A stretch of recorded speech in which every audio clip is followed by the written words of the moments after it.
This is Tom Fox, and I would like to welcome you to the latest addition to the Compliance Podcast Network, Greetings and Felicitations. In this podcast series, I'm going to be visiting with thought leaders, entrepreneurs, historians, and a wide variety of other people on topics that are outside the area of compliance, but are of great interest to myself and to listeners to the Compliance Podcast Network. In this first episode, I welcome Dr. Ben Locwin, who discusses with me the current state of the global COVID-19 pandemic, where we have been, and where we might be going.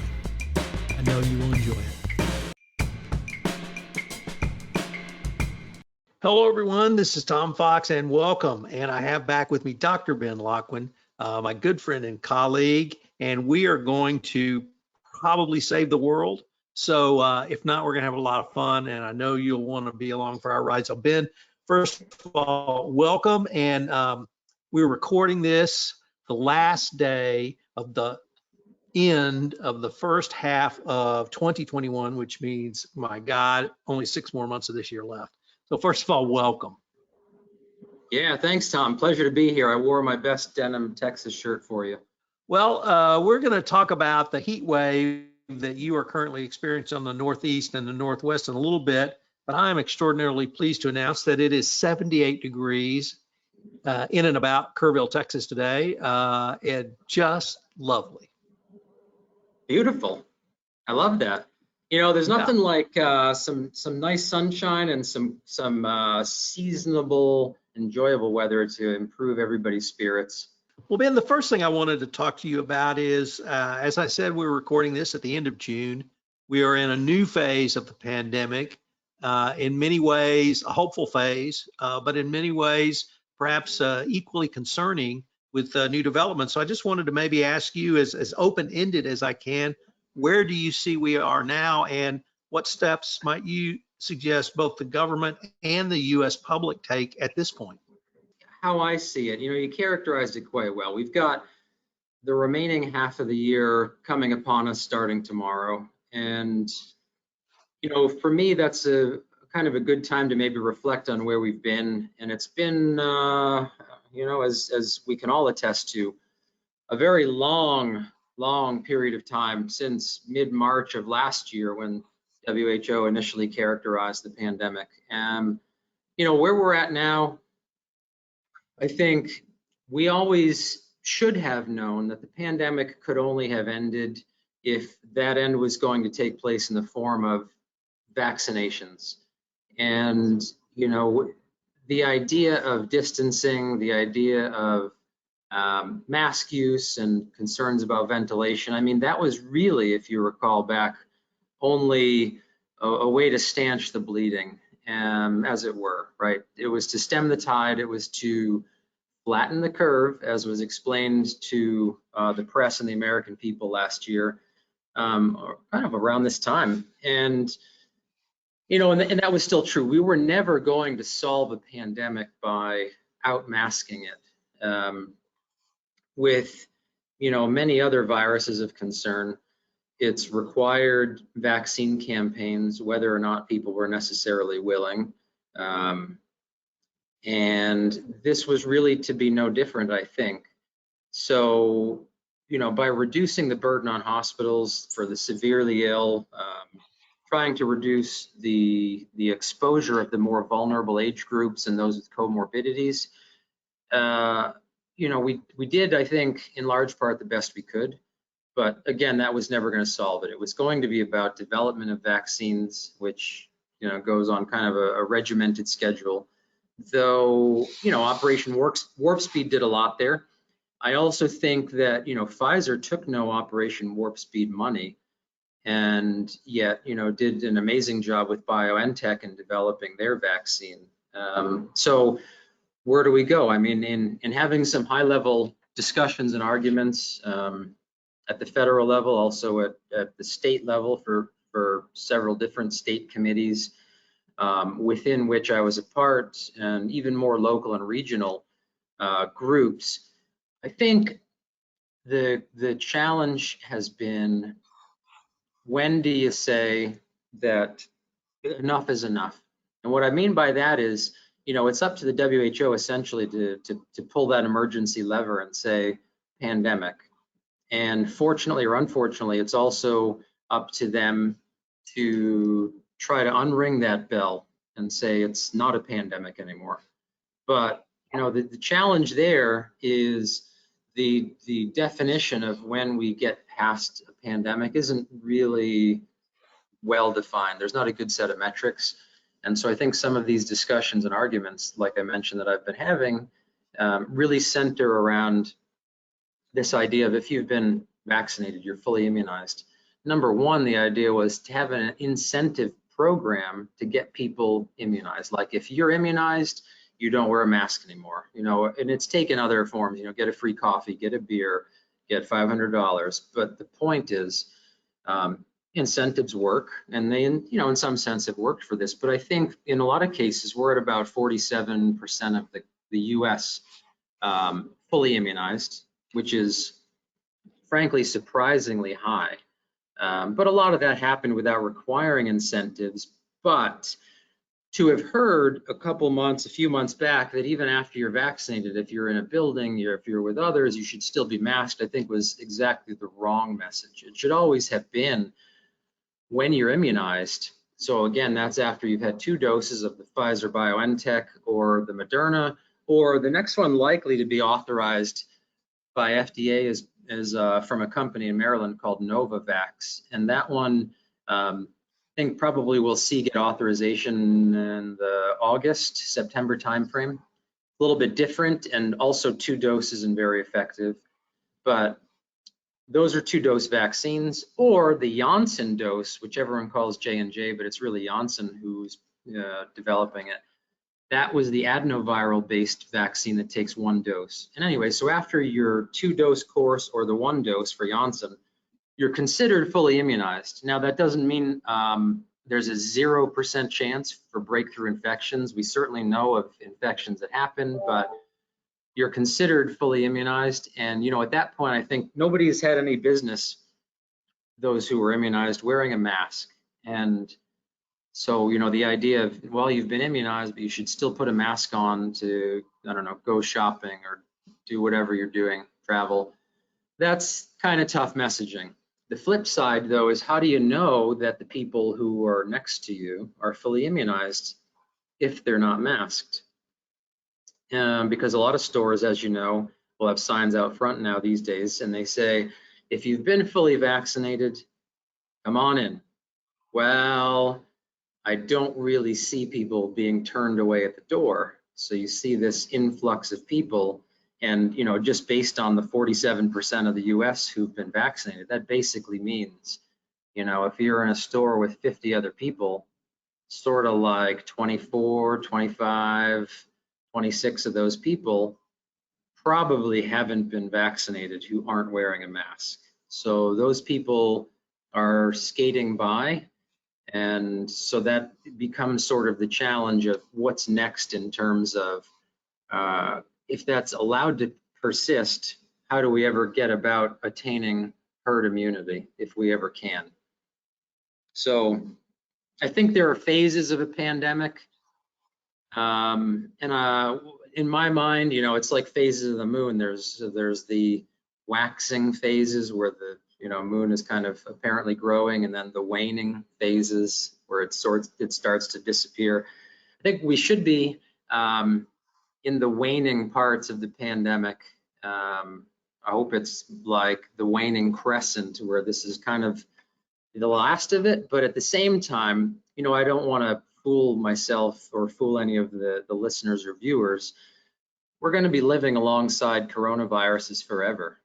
These beta coronaviruses have always been around. We've had coronaviruses causing infections for as long as there have been infections. So it's not a matter of when does it disappear and it's been eradicated. It's a matter of when do we get comfortable living alongside of it.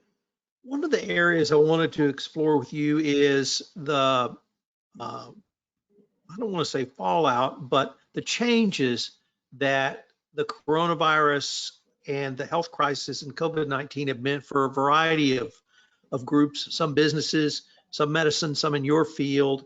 But I wanted to start with basic hygiene. And I think last year in March, I heard more about washing your hands than perhaps I had since I was 7 years old, and learning about wearing a mask and things that most Americans, if we were aware of, probably didn't do enough. Do you see really that awareness that most of us either were given or that we were reminded of as is something that long term is going to be of benefit? And when I say mask, I mean people who are sick would wear a mask, or people who are at high risk would wear a mask, which was not really a part of the U.S. culture. Asian culture, I think, was much more open to it. But just things like that, is that something positive that has come out of this, or am I just whistling Dixie, as we would say? Yeah, interesting. So a little self-disclosure, gosh, for probably the better part of at least 8 years, call it a decade, I more or less, for any travel I've done, business travel, whatever, kind of from around October to February or March, I would always, especially internationally, for airline travel, I would wear a mask. And, you know, certainly, so let me go back to the hygiene thing. You know, the big four in the pandemic have certainly been distancing, ventilation, masks, and then surface cleaning. So the distancing thing is interesting because we all had to kind of, in my mind, endure the 6-foot rule, which really isn't any kind of rule at all. This was something that this fellow German scientist named Carl Flug brought in the late 1800s. And it was based on projection of droplets. And, you know, his work was sort of misread and misrepresented. It became dogma and never should have. So the 6-foot thing isn't really a thing and almost shouldn't even be written anywhere. So the fact that it became universal dogma is really shocking. You know, how far is far enough? I would say if you can get as far away as possible, you eliminate the hazard, the opportunity for infection. If somebody's 100 yards away from you, it becomes virtually impossible to become infected. The 6-foot thing was total nonsense. And so we got people thinking, well, if I just stand 6 feet away from this person who's coughing, I'll still be fine. But I believe that the clever among us always sort of thought, this seems weird. And then they should have thought it was weird, because it is weird and it's bizarre dogma that shouldn't have happened. You know, ventilation was one that I think through the pandemic, and as we're hopefully in this my so-called waxing crescent as it is disappearing, ventilation is one that was really, I think, underserved. So this idea of if you can't get far enough away from people, what you can do is increase ventilation. And so some businesses took it seriously, put in new filtration, high degrees of HEPA or MERV 13 or greater filtration. Clinics did a lot of that, and it worked great, because if you've got respiratory droplets and they get cleared out of the air, they can't infect anybody. Then if both of those layers of Swiss cheese fail, so this fellow James Reason in 1990 had a book called Accident Causation. I think there was maybe a pre-title to that, but James Reason's ideas on the causes of accidents and the prevention of them. He talks about this. He coined the Swiss cheese model. You've got various layers of cheese, and if any of these layers have big enough holes, they're failing, but the other layers pick up for them. So if you can't be far enough away from somebody, you can hopefully have fresh airflow. If you don't have either of those, then you wear a mask. And that's another barrier, which is not 100% effective, but it's sure beats zero. You know, obviously nobody has had to endure a surgery in the United States and most other industrialized nations for a century without the surgeons having be fully masked, fully sterile sleeves, gowns, garments in the sterile field. So we know obviously masks work, and I wouldn't want anybody conducting a surgery on me without mask. So, do these practices continue?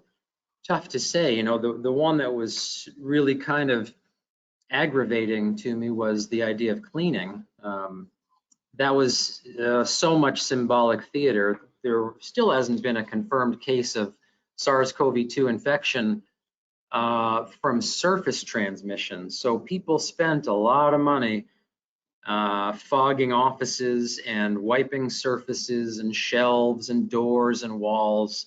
And that was really 100% wasted effort. So yeah, good hygiene is always good. And, in helping sometimes nations that don't have good health care, poorer nations who, there's not even, let's say, the basics in terms of food or water or vaccination, oftentimes introducing hand hygiene programs does a lot to reducing mortality in those regions. And so things like that are always good, but we were never going to stop infections by washing down surfaces with this particular virus. So, what continues on after this? I would say if we get into the fall, winter months in the United States, let's say, we'll have some booster vaccines available. There'll probably be at that point combination vaccines, like a flu vaccine combined with a COVID vaccine. And I think there'll be a lot of people who will elect to continue to wear a mask or maybe bring their masks back out for the winter months. But it's important to note that while they were never a fail-safe, when properly used, they do work. And there will probably be a recommendation. If I know Dr. Walensky from the CDC, that she'll suggest for the fall winter months, a lot of times other coronaviruses, not SARS-CoV-2, people tend to have more infections that we see in the clinic in the fall and winter months anyway. So when people are driven indoors because of weather, it's colder out maybe, those sorts of infections increase. So the likelihood that we'll start to see a spike in cases is probably the next natural progression of this as we get into the fall and winter. So, that's why, bearing in mind vaccination and, that it's not really over. But then again, going back to my earlier comment, it's never really over. We decide when a pandemic ends. Well, the WHO decides, but it's really going to come down to a nation by nation thing, I think. When people are comfortable that there's either enough people vaccinated, like we get beyond a 70% threshold for herd immunity, or the case rates get low enough, or the hospitalizations or the deaths get low enough. There's not an official cutoff for it's over and SARS-CoV-2 has disappeared, and that's not going to happen. Certainly in my profession of compliance and even in the broader business, some of the trends that have been going on 2017, 2018, 2019 moved ahead at exponential speed last year. One of my favorite phrases was, we had 5 years of growth in 1 year. And in compliance, that was generally around the use of data and data analytics for evaluation of high risks. In the business world, there was as the greatest emphasis on supply chains than there had ever been, because companies had trouble getting parts, or they had trouble getting shipments in, or they had trouble getting PPE, or they had trouble getting their key suppliers were in China or India or some other place. And I wanted to use that as an introduction to ask you, in your industry, in the pharmaceutical industry or the broader life sciences industries, were there trends that were percolating around that really grew exponentially because they had to in 2020 and 2021, and what might be a couple of them that pop into your mind? Probably the one that comes to mind is this idea of maybe if not an exponential, at least a geometric increase in the number of backlogs of things. So because everybody's focus was attuned to COVID-19, other types of healthcare maladies, diseases, disorders, any kind of care was really put to the back burner. This was also, in sort of a recursive way, reflected in, let's say, the FDA reviewing and approving new medicines or new medical devices, which basically was totally put on hold. So I suppose, I could liken it to with semiconductors you mentioned, or PPE, the backlogs, the lack of production. I mean, still we can't get microprocessors for a lot of different things. That's the computer industry is, for various reasons, dying right now because of that. And so I would say, the ability for us to have a steady stream of new medicines, of new medical devices, of seeing patients who've now waited 12 months, 15 months, 18 months to get seen because clinics were closed or they didn't feel comfortable going in. The backlogs created at the FDA to approve new drugs were and are real. So there's not really a steady stream ready to come to the market because they're all on hold. I guess that extends back more broadly too to science, the number of scientific innovations in general. Some work I've seen, like at some of the MIT labs, put on hold almost entirely, or canceled, right, if it's budgetary. Any kind of technological lab innovation. So all this stuff was really just shelved. And I think, what's interesting about it is we could ask the question, and of course you can only ask this in retrospect, but what has this all done in terms of what does 5 years from now look like? Because these backlogs in FDA review and approval, these backlogs in scientific endeavors and labs not doing lab stuff because they're shut down or they ran out of money, has to necessarily have a knock-on effect next year, 3 years from now, 5 years from now, 10 years from now, where we're not going to be where we otherwise would have been. And I mean, I guess in my mind, an interesting way of approaching that as a scientific and world community would be, how do we take some of the ideas, like with Operation Warp Speed, and it didn't work for all things, but where it did work, how do we take ideas, concepts like that, and say, apply those to being a big accelerator incubator for all sorts of technological innovation to get us back on track. Instead of just saying, great, everything's up and running, let's go back to work, it should be, we've regressed. And in that lost time, how can we gain some back?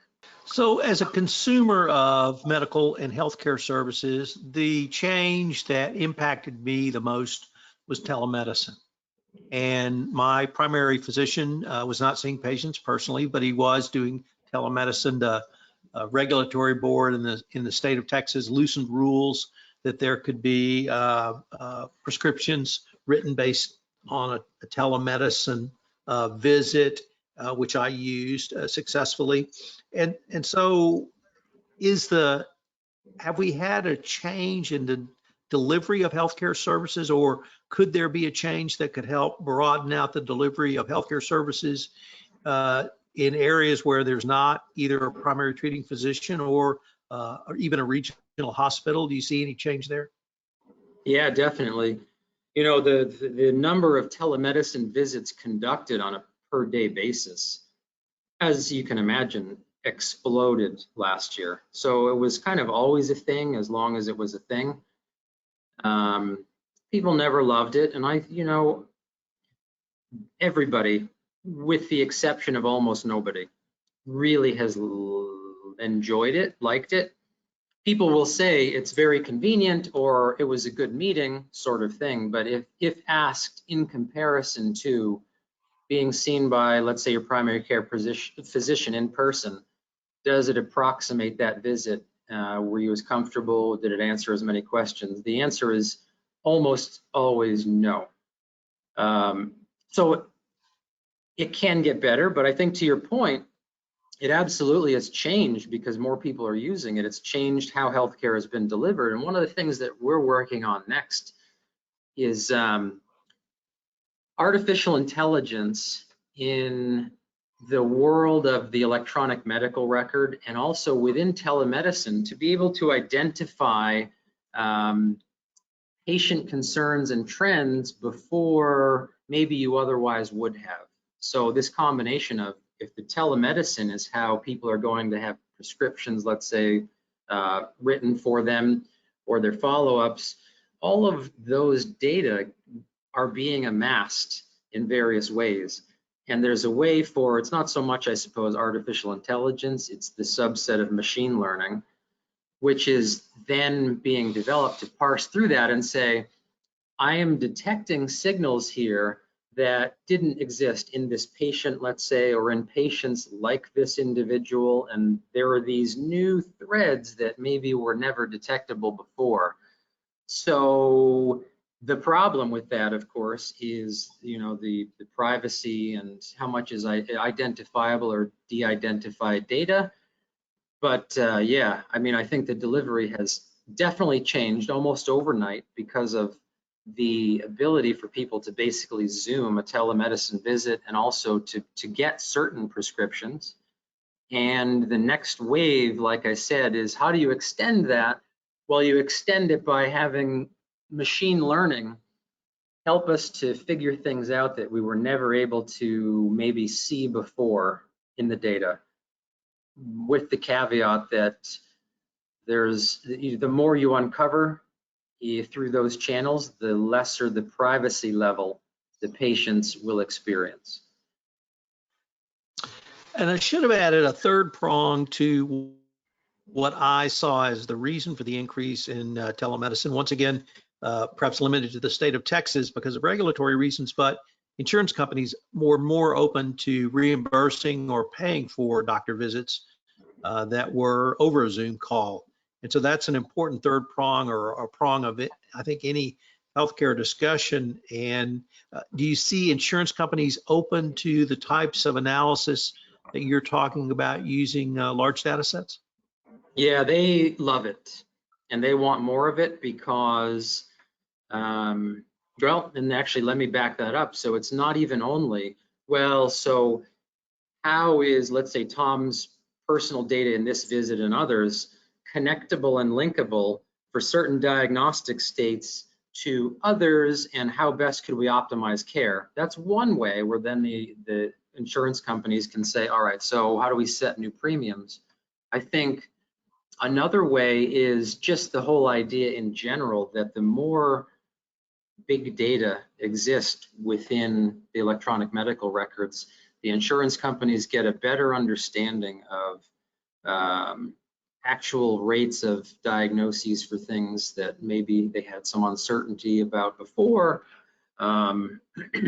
or characteristics that were, let's say, a little bit more invisible or difficult to pin down. And, you know, so obviously for actuarial calculations, the more and deeper the data sets you have, the more accurate you can ascribe to them payment schemes. So I think, you know, more accurate diagnoses, more accurate prevalence rates and things of that nature will then allow insurance companies to go back, adjust their data sets, which also then adjusts their margins by design. And, you know, as that happens, we're going to see changes to cost. You know, and one that comes to mind too, that's a big cost one, is Biogen's recent approval of Aduhelm, which is their Alzheimer's treatment. So that's been in the news a lot. And, you know, rightly so, from the perspective of the FDA considers it to be effective and safe enough. And Biogen has suggested a price of about $56,000 a year for therapy. But if everybody takes it who is diagnosed with Alzheimer's in the US at the moment, that would be a $334.5 billion payout per year. So Medicare will basically run out of money instantaneously. So that's one now that Congress is, of course, involved in the discussions, but, you know, how do you back out and untangle all of these various threads to say, okay, so is it the diagnostics that's wrong? Is it the the price that's wrong? Is it, so there are so many different things that we have to try to figure out, how much should be covered, who should be covered. Is it everybody who's diagnosed? If the diagnostic criteria get tightened, what does that mean? So that's just one example, though, of how more data and information through telemedicine and other means will change the nature of healthcare reimbursement for all of us. Well, Ben, I think probably that's a good point for us to end this podcast. This has been just a fascinating conversation, and I look forward to asking you to come back and seeing what we can do to save the world next time. Thank you, Tom. I appreciate it. Always a pleasure. This is Tom Fox again. I hope you enjoyed our inaugural episode of Greetings and Felicitations. As I said in the intro, we're going to be exploring a wide variety of topics, some compliance related, some not. So I hope you will join me in this most interesting adventure. Greetings and Felicitations is a production of the Compliance Podcast Network. We have 2 other great new podcasts out on the Compliance Podcast Network. Check out From the Editor's Desk, where I visit with Compliance Week Editor-in-Chief Dave Lafort for a monthly wrap-up of Compliance Week stories and events, and the ESG Report, the first ESG podcast related to compliance.